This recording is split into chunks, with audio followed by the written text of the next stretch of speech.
आप देख रहे हो न्यूज प्रभात मीडिया। गोंदिया में संगीतमय श्रीमद् भागवत कथा का आयोजित किया गया था। 7 दिन का यह कार्यक्रम था। आयोजक करता है मां शारदा महिला समिति शास्त्री वार्ड गोंदिया। यहाँ पे अयोध्या के महाराज आए थे। आज भी कार्यक्रम बड़े उत्साह में किया गया। उसी तरह यहाँ पे होली का कार्यक्रम किया गया। आइए जानेंगे यह कार्यक्रम रखने का क्या उद्देश्य था और ये पहला साल था क्या बताएंगे यह कार्यक्रम रखने का क्या उद्देश्य था?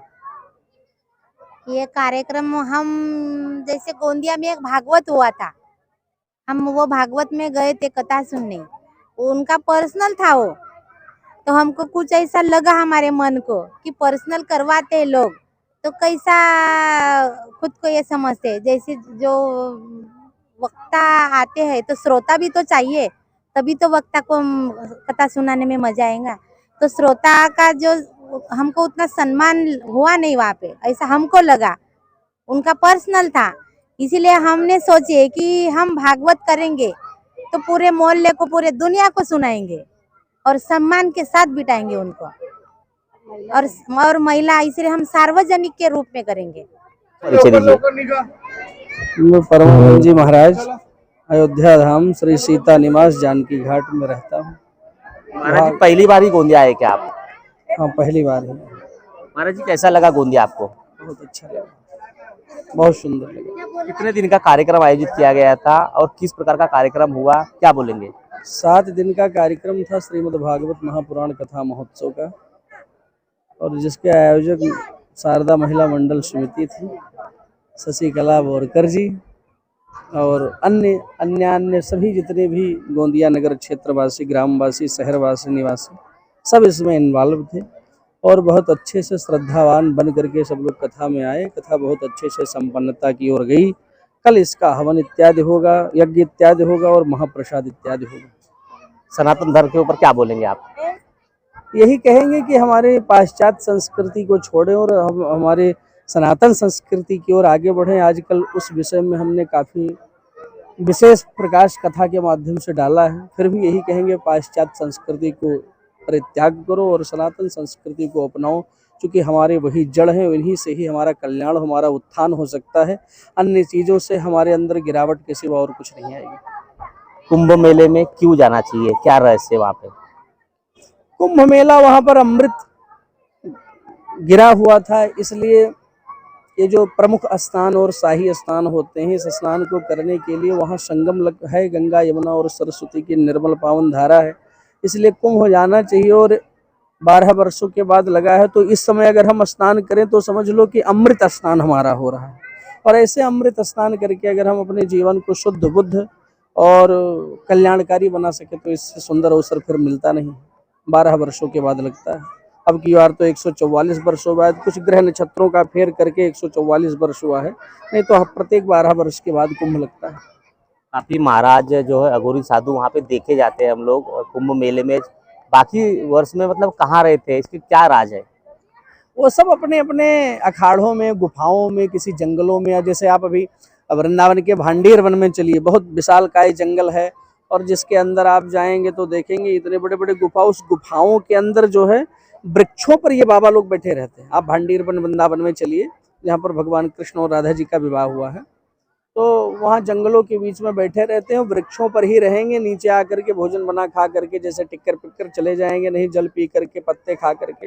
आज भी वो सब संत इसी जंगलों में विचरण करते रहते हैं। कुंभ में ही अथवा मेले में ही दिखाई पड़ेंगे आपको। आज तक कहीं रोड इत्यादि कहीं भी नजर नहीं आए होंगे ये।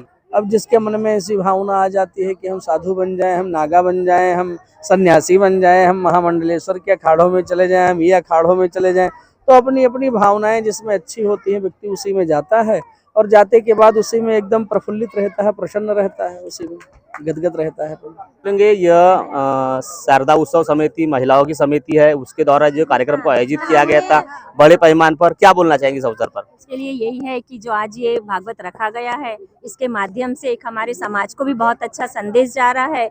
और आज जो धर्मांतरण हो रहा है और अलग अलग जगह में हमें बहुत सारा कुछ हिंदू धर्म के बारे में जो दिखाई देता है, तो हमारे बच्चों को, जो कुमारियां हैं धर्मांतरण कर रही हैं, उनको भी एक सबक मिल रहा है, एक सीख मिल रही है और हिंदुत्व का एक अच्छा संदेश जा रहा है। और आज जो भागवत जो रखा गया है तो हिंदुत्व को एक करने का एक बहुत बड़ा संदेश है, और इसके माध्यम से आज हम लोग जो एकजुट हुए हैं वो हमारे लिए बहुत बड़ी सौभाग्य की बात है, और ऐसा ही कार्यक्रम आगे भी होते रहे, यही हम चाहते हैं। बोलो राधे राधे। राधे राधे। क्या बोलेंगे, जो होली का कार्यक्रम था, काफी महिलाओं यहाँ पे जो नृत्य किया, क्या बोलेंगे इस अवसर पर? होली का जो कार्यक्रम है उसमें सब लोग एकजुट के अपने खुशियां मना रहे थे, पूरे लीन हो गए थे कृष्ण भगवान में, और अपना बहुत से फूल, और कोई किसी के मन में कुछ नहीं था, सब लोग मस्त धूमधाम से होली खेल रहे थे, मस्त नाच रहे थे, पूरी अपनी खुशियां मना रहे थे वो लोग। और क्या बोलेंगे, आज कार्यक्रम था भागवत कथा का, काफी महिला दिखी, ज्यादा पैमाने में महाराष्ट्र की लाडली बहना ही दिखी, पुरुष कम दिखे, काफी पुरुष क्यों नहीं आए होंगे, क्या लगता है आप लोग को? नहीं, क्योंकि महाराष्ट्र की लाडली बहन है ना सब जन, इसलिए बहना लोग ज्यादा है पुरुष कम। लेकिन है क्या, हम लोग यहाँ कुंभ मेला यहाँ लगाए, हम कुंभ मेले में तो नहीं गए, ये भागवत के तैयारी में रहे, कुंभ मेला में नहीं गए, लेकिन अभी कुंभ नहाने नहीं मिलेगा, लेकिन यहाँ नहा ले कुंभ में। क्या बोलेंगे, यह कार्यक्रम को महिला समिति के द्वारा आयोजित किया गया था, काफी प्रमाण में महिलाओं ने यहाँ पे सहयोग किया गया, क्या बोलेंगे इस अवसर पर? मैं तो यही बोलूंगी, प्रयागराज हमने यहीं पे बना लिया, नारी शक्ति सब पे भारी। आज नारियों ने बता दिया है कि नारी ही सब कुछ कर सकती है। जैसे यहाँ पे जैसी होली मनाए, सब लीन हो गए थे एक कृष्ण भगवान के, इतना अच्छा कार्यक्रम किए, कृष्ण भगवान के रंग में रंग गए थे सब लोग। तो मैं यही कहना चाहूंगी, बस नारी शक्ति सब पे भारी। तो कुछ महिला यहाँ पे जाने कौन बोल, क्या बोलेंगे, यह कार्यक्रम को बड़े पैमाने पर महिलाओं ने आयोजित किया गया था, काफी महिलाओं ने आज नृत्य भी किया, कुछ लोग बोल रहे हैं कि प्रयागराज महाकुंभ नहीं जा पा रहे, इसलिए यहीं पे महाकुंभ का आनंद लिए। आस्था लोगों की काफी अच्छी रही और काफी अच्छा हमको रिस्पांस भी मिला, और लेकिन हर व्यक्ति ने दिल से अपना घर का कार्यक्रम समझ के काफी अच्छा रिस्पांस दिया। इसके लिए हम सभी वार्ड वालों से तहे दिल से शुक्रिया अदा करेंगे। और राधे राधे। इस प्रकार कार्यक्रम होना चाहिए, होना चाहिए। क्यों होना चाहिए इस प्रकार के कार्यक्रम? ये मेल जुलाव का एक ये रहता है साधन, इसलिए ऐसे कार्यक्रम छोटे होना चाहिए। भागवत कथा क्यों सुनना चाहिए? वो अपने हिंदू संस्कृति को आगे बढ़ा रहे हो, जो पाश्चात्य संस्कृति जो है, जो सब लोग इधर उधर छा गई, तो ही भागवत करने से जितने भी अपने वार्ड है, जितना एरिया है, पूरा लगभग यानी हिंदू संस्कृति एकदम छा गई है। और आज हमको गर्व हो रहा है कि महिला भी आज कुछ कर सक रही है करके। बाकी लोगों को क्या संदेश देंगे? बाकी लोगों को ये संदेश देगा, हमारे वार्ड में, शास्त्री वार्ड में भागवत हो गया, इतना सुंदर अरेंजमेंट करने के बाद भी यानी अच्छा लगा हमको। नारी शक्ति सामने है और नारी शक्ति ऐसे ही करते रहेंगी, ऐसे हम मानते हैं नारी शक्ति के लिए। और हमारे समिति ने जो साथ दिया है उनको, बोरकर बाई को, तो हमारी समिति ऐसे ही साथ देंगे और ऐसे कार्यक्रम है वार्ड में हम करते रहेंगे। जो इन भागवत कथा में विश्वास नहीं करते और जो सहयोग नहीं करते, उन लोगों को क्या संदेश देना चाहेंगे इस कार्यक्रम की वजह से?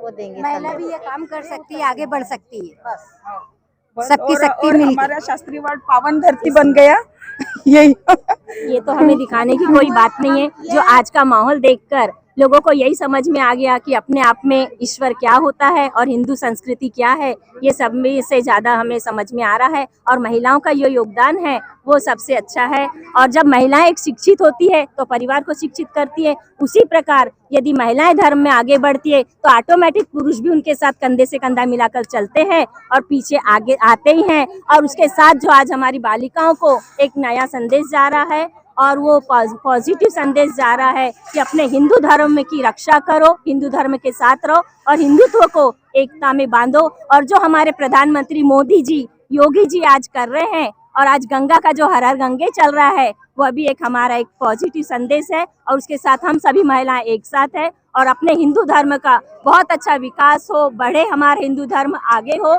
सनातन धर्म की जय हो, मैं यही कहना चाहूंगी। राधे राधे। ऐसा लग रहा है कि ये महिलाओं के द्वारा भागवत कथा का पहला ही गोंदिया शहर में कार्यक्रम हुआ होगा, ऐसा लग रहा है, क्या बोलेंगे सब? पहला ही हुआ है, अभी तक नहीं पहला हुआ हुआ था, ये है। पहला ही और हुआ है। हमको ये शास्त्री वार्ड को, ये गोंदिया को अयोध्या बनाना है। राधे राधे।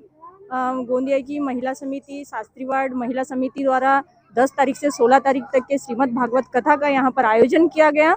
और ये जो भी आयोजन है यहाँ पे पूरी महिलाओं ने मिलकर के किया है। इस शास्त्री वार्ड की महिलाओं आगे आई, उन्होंने अपना कदम आगे बढ़ाया और सनातन धर्म की रक्षा के लिए सारी महिलाएं एकजुट होकर के 2 महीने से श्रीमद् भागवत की तैयारी किए और बहुत अच्छा रिस्पांस रहा। सबका बहुत आशीर्वाद मिला हम लोगों को और सबका सहयोग मिला। राधे राधे। तो देखिए, गोंदिया में माँ शारदा उत्सव महिला समिति के द्वारा जो है श्रीमद् भागवत कथा का जो है यहाँ पे 6-7 दिन का जो कार्यक्रम को जो आयोजित किया गया था, ऐसा लग रहा है मुझे कि गोंदिया शहर में पहली बार ही जो है महिलाओं के द्वारा ये कार्यक्रम को बड़े पैमाने पर आयोजित किया गया था। काफी महिलाओं ने यहाँ उत्साह के साथ, उन्होंने कहा कि महाकुंभ तो नहीं जा सकते, प्रयागराज तो नहीं जा सकते, यही आज जो है शास्त्री गोंदिया शहर के शास्त्री वार्ड में महाकुंभ और प्रयागराज का इन्होंने आनंद लिया भरपूर। और महाराज जी भी आए, महाराज जी ने भी क्या क्या बोला वो सारी रिपोर्ट में आपको दिखाने वाला हूँ। महाराज जी, सबसे पहले अपना परिचय, कहाँ से आए आप लोग? जी, जय श्री राम। जय श्री राम प्रभु। हम लोग अयोध्या जी से आए हैं और अयोध्या जी में अपना स्थान है जानकी घाट श्री सीता निवास, और वहीं से हम लोग आए हैं पूज्य महाराज पूज्य श्री परमानंद जी महाराज, जिनके श्रीमुख से दिव्य कथा रस का पान हम लोग 7 दिन तक कर रहे थे। आज उसका 7वां दिवस पूर्णाहुति दिवस है और आज कथा का विश्राम है। कल बहुत ही दिव्य भंडारे का कार्य होगा और हवन का कार्य होगा। पहली बार गोंदिया आए कि इसके पहले आप आए गोंदिया? नहीं, मेरा तो सबसे पहली बार है। और महाराज जी जो कथा व्यास है पूज्य श्री परमानंद जी, उनका महाराष्ट्र में कम से कम 273 कथाएं हो चुकी हैं, तो उनका तो बहुत ज़्यादा अनुभव है, पर मेरे लिए एकदम नया है। बहुत अच्छा लगा। गोंदिया के लोगों का प्रेम, इनका स्नेह, इनका भाव, इनका समर्पण अद्भुत था, आनंदित था, एकदम आह्लादित करने वाला था। महेंद्र लिल्लारे, न्यूज़ प्रभात मीडिया, गोंदिया। अब आपकी समस्या तूफान की तरह सरकार तक। न्यूज़ प्रभात मीडिया।